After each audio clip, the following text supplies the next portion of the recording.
Monty and the Pharaoh. Duh. I'm having one fun with Monty and the Pharaoh, and I'm gonna put him in a crossface chicken, and he's gonna go down right now. Yeah. Taker walks in. He says, "Jamie, I'd shake your hand, but every time I see you, you're playing with your dick."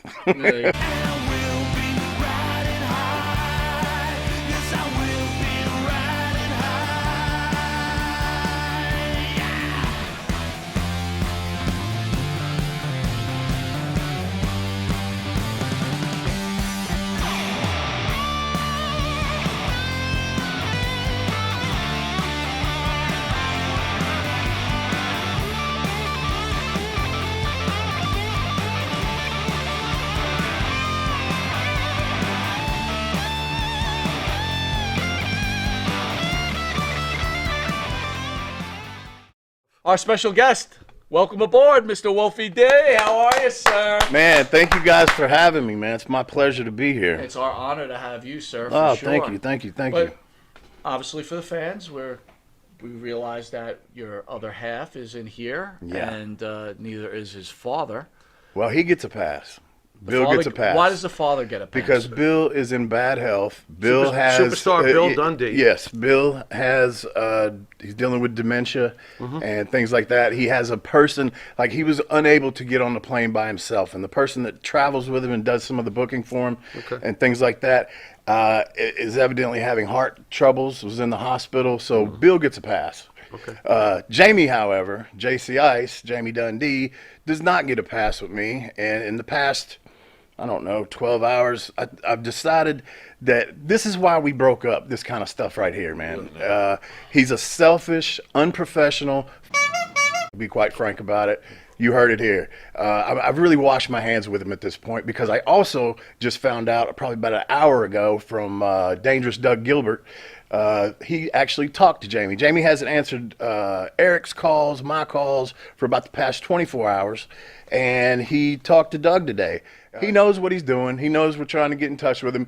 What he doesn't really fucking understand is how many people this has affected. You know, you guys were expecting to have both of us here. The virtual signing I just did probably suffered a little bit because, you know, unfortunately, being a tag team sometimes sucks when you got a partner like him that, you know, the people want both of us, you know.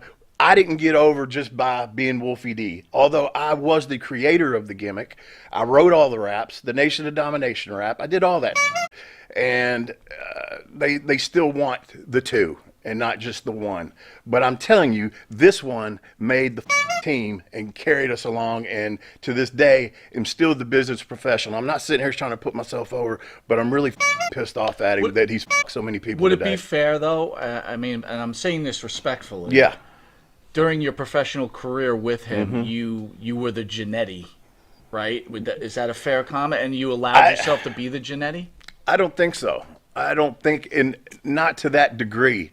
I was the workhorse of the team, but I could talk. You were the wrestler. You were the wrestler, but you weren't like the front man. Right? Yeah, you were the guy. He was the stick guy, you know, and a lot of times James was cheap heat anyway. But in the ring, we were great together, and you know, maybe you could compare it like that, but I don't think he wasn't Sean. I'll tell you that much. After spending so many years with him, I can only take him in doses. But he is funny, man. Some people are annoyed by him, and he rubs them the wrong way. I got to go back to what you said. Okay. Right? I'm just telling you personally. Yeah. I didn't really, just seeing Jamie Dundee. How did you deal with that? That had to be a living fucking torture. I mean, I'm serious. Yeah. It was like hearing that all day long. Oh yeah, because it's a lot of rehash. To the person that hasn't been around him, it's great. You know what I mean? But I've heard the same shtick over and over. But I mean, there were some funny times, and he's done some funny stuff. He's got a very little Peter, okay, so it's not offensive. That's what he used to tell everybody. I can do this, and it's not offensive. He did it in Denny's one time. Pulled his pants down, okay, and he'll twist it where his nuts are on top and his dick's on the bottom. And he had a name for that. I forget what that was. Then he'd tuck it between his legs and get on all fours and crawl around. He called that the bulldog. Just all kinds of like this. And that night, he was doing it in the floor, and he was actually in the floor doing it. And Taker walks in. They knew each other from past. Jamie knew all of them from the past, and that's kind of why he was so brash there, because he didn't come in humble. He knew all the guys. You know what I mean? So Taker walks in. He says, "Jamie, I'd shake your hand, but every time I see you, you're playing with your dick." There you go. Oh my God. Like how was Brian Lawler? Did you get along with that guy? Yeah, I got along with Brian. I loved working with Brian. Brian was a great worker. We had great matches against each other as well as with each other. And as a person, now we all know he had his demons like that. And when he would get really fucked up, he was a weird motherfucker, man. Like he would get very violent and things like that. But then the other Brian was the guy that would, take kids and do special things for them at the shows, stuff like that. But yeah, I liked Brian, man. You've been the partner of the son of a Dundee, and Yeah. you've gotten to know the son of a Lawler. Mm-hmm. How heavy is the weight for those guys to have to carry the shadows of their fathers? I think that's probably both of them's.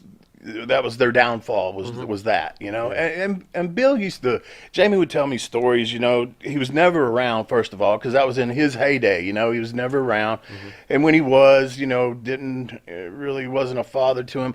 And Lawler wasn't really. I've always said this, man, with Kevin and Brian, was more like their buddy than their dad.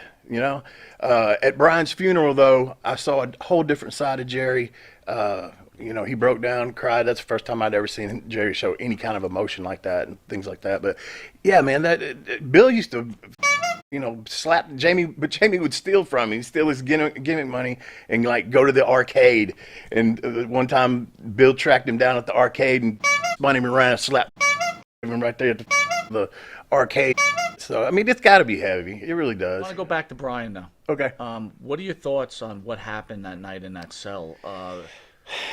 I mean, obviously you don't know, but I just want you to share your thoughts. I mean, it's such an open case. Like, how does this even happen? Well, I think it's weird that the cameras just happen to be out, or so they say, and that nobody was watching. They say he had defensive marks on the insides of his hands, and that the marks on his neck didn't go right here where his hands were. So there's marks around here. And I don't see how the yourself from a jail bunk. I've been in jail, and it's not that high.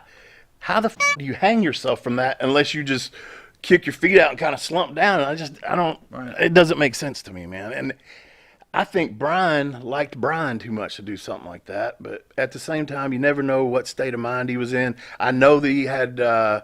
Was telling his dad on the phone, before that happened that day, and I think the previous day, stuff like that. Dad, you got to get me out of here.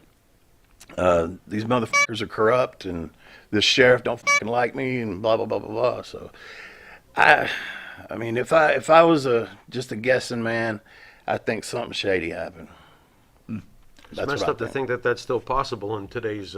yeah, but hey, the cameras were out. Right. Exactly. Very strange. A lot of strange things going on in the world. Very strange. Was there any kind of warning signs before today? Of course, today we're all a little irritated with Dundee Jr., but were you getting any warnings of this in past bookings? Was he blowing you off in the past recently, or? Well, me and Jamie haven't done anything together in quite a few years. All right. And we don't even really talk. We've talked more in the past probably 2 months because of we're getting these little mini figures made and like that. So we've talked about that and different and building up to this. Hey, let's take this there. Let's get this made and take this there. Right. So we've talked. I had no clue that the fucker wouldn't show up, man. I really. Well, I could tell you from talking to other agents, because you have signings set up, right? Yeah. Because we talk to everybody in this little Sure. world of wrestling. Yeah. You guys were hot. A lot of people were waiting for this. This was a big deal. Oh man. Listen, so I know you haven't spoken to him, but maybe you have on this particular issue. But Nope. Guy had a rough deal. He lost his sister. Mm-hmm. He lost his brother-in-law. Any thoughts on that? Did he share anything with you on that? He talked about his sister like all the time. I mean, Jamie's like that, man. Him and Bill hadn't talked in years. See, I was lucky when I got in, man. Got to wrestle with guys that had been around a long time.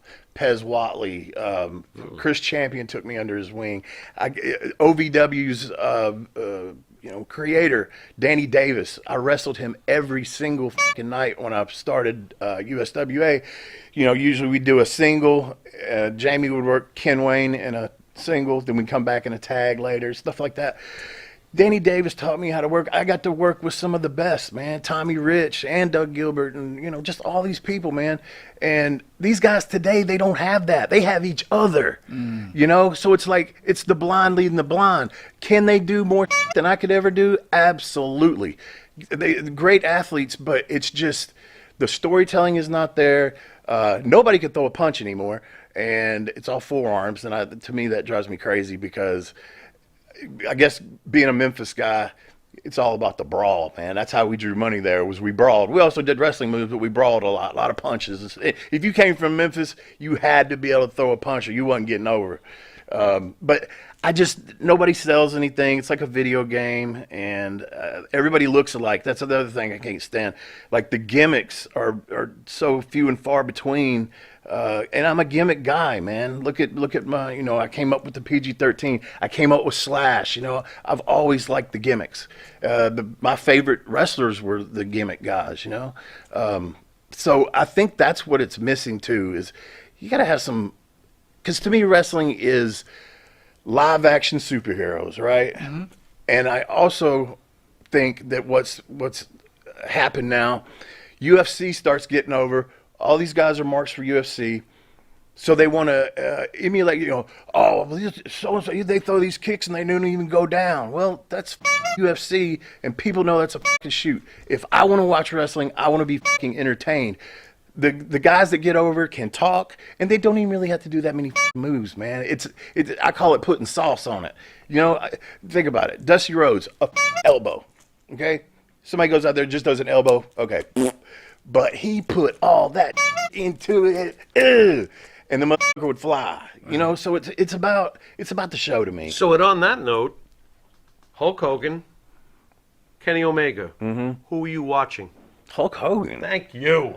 Do you think wrestling will ever see another Hogan or something like that? Yeah. Another Hogan would be hard to do, but how about another Punk maybe, or a Jericho or somebody? But even a Punk, man, okay. I'm going to give you my opinion on that because I worked. By the way, with his name is Phil Brooks. Phil You Brooks. can call him Phil.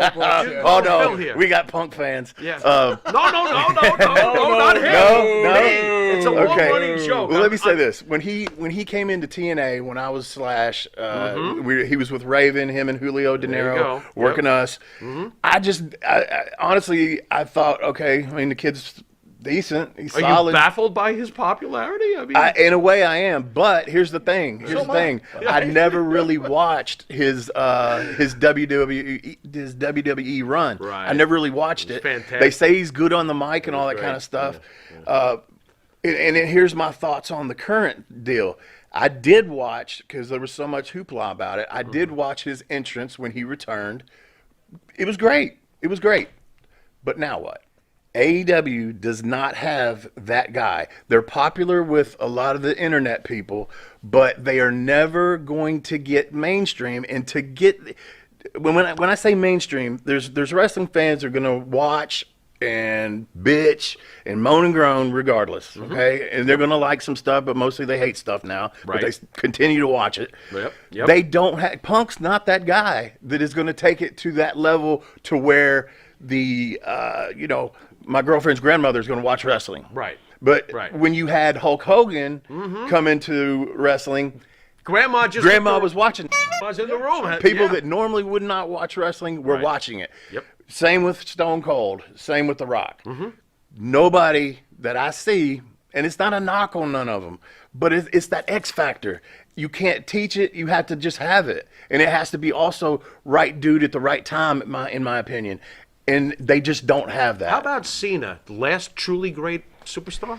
Possibly. John Cena is a superstar. All right. Well, here we go. Is he possibly the last great one, or in your opinion, is he even in that let category? me just add to that. The game's changed. The WWE smartened up, and they said, "Hey, look, we're not." And again, I push AEW to the side because the fans that love that crap is just people that Wait a minute. Anyway. WWE smart enough. They said no more Stone Colds, no more Hulk Hogan's, right? And John Cena to me was the last Hogan, Stone Cold, whatever. I would agree Your with that. opinion. But company created, though, not so much where the individual calls all the shots. Cena's more company created, but I still feel, we still feel, he's the last truly good And I superstar. agree with that. I just have a personal bias to it because that guy right there, standing behind you with the shorts and the tennis shoes and all that, that was the first guy to do that gimmick. I think that John Cena is a complete ripoff of PG-13, Wolfie D, whatever you want to say. With that, We were first. We were before Public Enemy. We were before, what was the other one? Too Cool. Too Cool was PG-13. You were definitely Public Enemy before Public Enemy. Because being the broadcaster that you are, you said you had D'Lo Brown on, right? And you had a good conversation with D'Lo. Yeah. You know where I'm going with it. Yeah, I know. Drive the bus. Right? Did you ask D'Lo how he felt about crippling Draws and ruining his life? No, I didn't get into Why that not, with him. Mr. Broadcaster? Let's call me wrestler first. And this is a new venture for me. And to add to that, how difficult was the transition, Mr. Broadcaster? Oh, my Lord. Well, I know that you guys, PG-13, wrestled at Hardcore Heaven 97 ECW, if I'm not mistaken. Recently, we lost one of my all-time favorites, New Jack. You got some memories or stories you want to share with us about New Jack? I know. The funniest thing about New Jack to me was and you know, New Jack didn't like everybody. But he always liked me and Jamie. Yeah. Surprise! He always liked me He and didn't like Jamie. me either. He didn't like you? That's okay. He loved me! The way he would take before the shows, because I think I only rode with him a couple times up in ECW, but he would stop before the show and get a 40 of malt liquor, something like St. Ides or Colt 45 or something Colt like that. 45, nice. And put it, and this is in the middle of summer, put that in the trunk and leave it there. You know, get to the show a little bit early. And after the show, he'd come out and guzzle that boiling hot malt liquor. And I thought, how the does he even take the cold malt liquor ain't good, Right, you know? right. So he used to do that. And we all know the things he would do before he went out to the ring. I really don't need to elaborate on that. But, man, and I had good matches with him. I had a singles match with him in TNA, and we got down, man. And you know, he would work with me great, and I really can't complain about New Jack. You know, some of the things he's done, I don't agree with. You know, you can shoot on somebody, but don't stab the motherfucker. And also, I think the Vic Grimes thing was a little bit over the top. He could have killed. Well, we speak about it all the time. Like New Jack, they really hit it off. They really seemed to really get along. Yeah. He's a great guy. To me, he seemed like a really bad person. Yeah. And I see what you're saying. I mean, anybody that does that kind of stuff, and sometimes I'm not sure whether he was playing his character, like you see Dark Side of the Ring on him and everything, and he has no remorse for that, or is he working to make himself appear more psychotic? Right. So I don't know. I really don't know. Well, the Vic Grimes thing always, you know, there's a really fuzzy line there because, yes, when you see him throw Vic Grimes, it's like, bro, what do you do? But didn't he not lose his eyesight in a previous match from Vic? Yeah, He, something like that. He's blind in one eye from the guy. Yeah. So, like, I guess it's. But that wasn't a Vic doing it on purpose, though. No. So and you know what I mean? Shit happens out there. Right. Were you pissed off that you weren't given wrestling roles in Nation of Domination? The plan was to break us off into a tag team eventually, but I think we f***ed up too much before the end of that. And see, here's the other thing. At that time, we were working for ECW, USWA, and WWF all at the same time. Jerry Lawler hated ECW, okay? Right. He didn't like the fact, and I'm not saying this is Lawler's fault, but I'll tell you, I'm getting into the story here. He didn't like the fact that his top tag team was only there Tuesday, Wednesday, Thursday, and then we'd go up to ECW on the weekend and do Raw on Monday. We weren't there, you know, and the company that he really didn't care for was part of that reason, you know.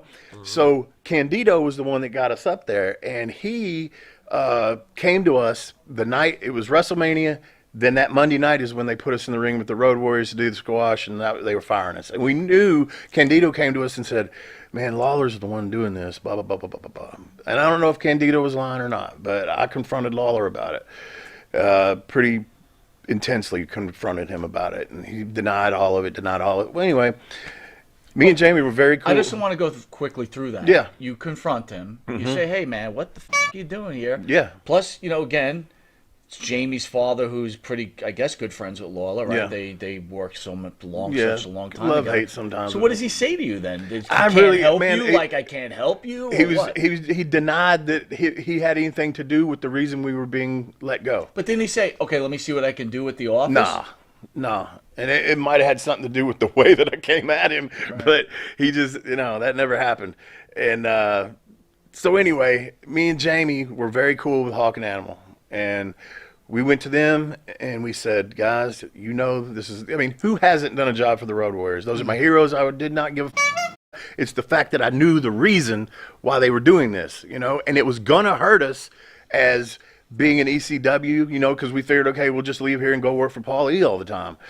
So we knew that was going to hurt us, which it did. But we went to them and said, man, we're not doing this. And I remember Hawk saying, I don't blame you. Because he understood. They got it, and they knew us. You know what I mean? And so we got we was already dressed and everything. We just grabbed our bags. We went to the car.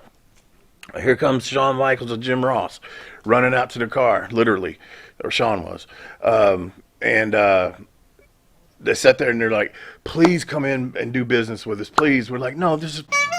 We know what's going on here, blah, blah, blah. And, they said, no, this is just a business decision, blah, blah, blah. You know what I mean? Right. So Shawn said, look, he said, I will get you guys paid for the next month, which means we would have got our nightly money without being there for the next month, which added up to about $3,000, I think.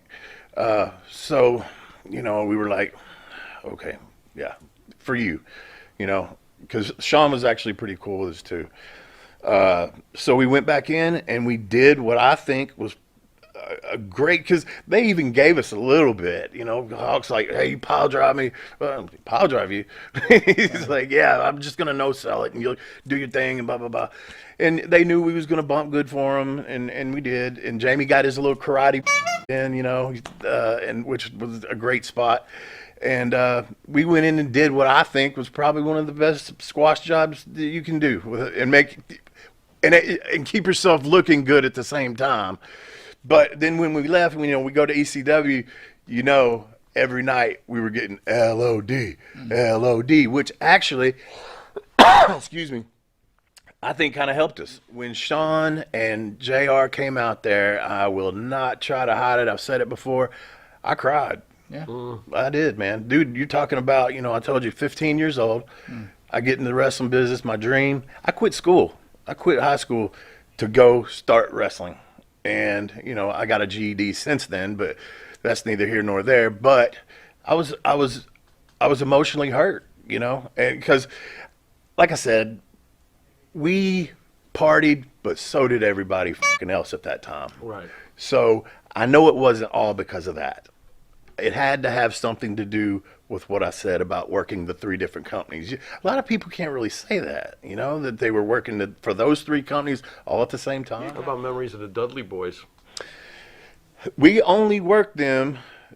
Like I said, we worked those 2 most of the time. We worked the Pit Bulls. We worked. I worked Taz in a single. We worked pretty much different people, but mostly those 2. So then we get to Hardcore Heaven '97. There you go. And me and Jamie were heels the whole time we were there, right? And they come up to us and they're like, "Hey, we're gonna be the baby, or y'all are gonna be the baby faces, and we're gonna be the heels." What? We've been heels the whole time we've been here, and you're gonna take us down to Florida and on a pay-per-view just for no apparent reason, no setup, no nothing. We're gonna be babyface. Yeah, that's what Paulie wants to do. Blah blah blah. And we're gonna do some of y'all spots. If you have seen that match, they did the pump handle spot. You know what I'm saying? That that we need to be doing that. They can't do that like we could do. That was our. Would you feel that the Andy Kaufman, Jerry Lawler gimmick was the most important thing that ever happened in pro wrestling? As far as the E in entertainment that Vince loves to speak of today. Man, I think it was that brought wrestling to a different level, and it was also the absolute best, without a doubt. No one's even a close second at keeping something kayfabed for that fucking long. Oh, yeah. That was brilliant. Lawler is. Some people don't give Lawler the credit, man. Lawler is one of the fucking best, if not the best, I've ever been in the ring with. He calls it all in the ring, and it all makes sense, man. Letterman didn't know what was going on. Nobody knew what the fuck was going on. If I had to give you two big events that happened in pro wrestling that altered, I'll give you three. Okay. Lawler Kaufman, Cyndi Lauper, Lou Albano Piper, That was huge. Stone Cold Steve Austin, Mr. McMahon.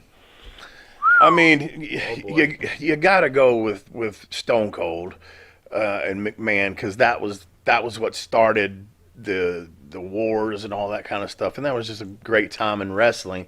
Cyndi Lauper and all that took it to a mainstream level, and I think you got to put Hulk Hogan in that category, Sure. that sequence there, because he was a part of that. So that all goes along with that time period to me.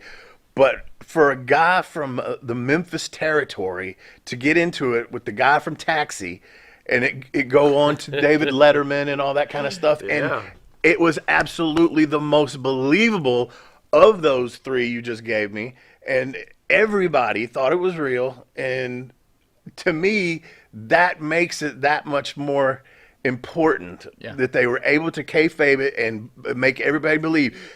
I wrote the Nation of Domination rap. They had us go up and record it at the studio. I had written all the lyrics and everything, and we go up there with Jim Johnson and we put it on tape. Well, he gives us that instrumental to take back with us on a cassette to put in the car while we're traveling in Memphis, because we kind of did the Run DMC where we pitch back and forth to each other and then sometimes double. So me and Jamie would ride up and down the road rehearsing this thing the whole fucking way, because we knew Survivor Series, that was where we were going to debut, yada yada. Well, we get up there to Survivor Series, and then Vince comes out and he wants to see his new rap act, the entrance. So we got to walk through it. We are the nation of domination. We start. Boom, boom, boom, boom, boom. All of a sudden, we are the nation of domination comes in again at a point where it wasn't supposed to. What he gave us, like we were supposed to be through about, 5, 6 lines before it did it again. So it comes on, and we're rapping over top of it. And then I'm like, oh, hang on, wait. So Vince is watching, and the first time we see him, we fuck it up. And he's like, what's going on here? What's going on? I'm like, this is not the music. I said, they've changed the cadence of the Nation of Domination part. I said, let me listen to it for a second and I'll fix it. And that's the thing. Jamie don't have a rhythmic bone in his body. Oh, boy. And it was extremely hard most nights. He'd get off beat, and I'd have to pick it back up to get to the right beat and all that kind of stuff. Sometimes I just do the whole thing myself.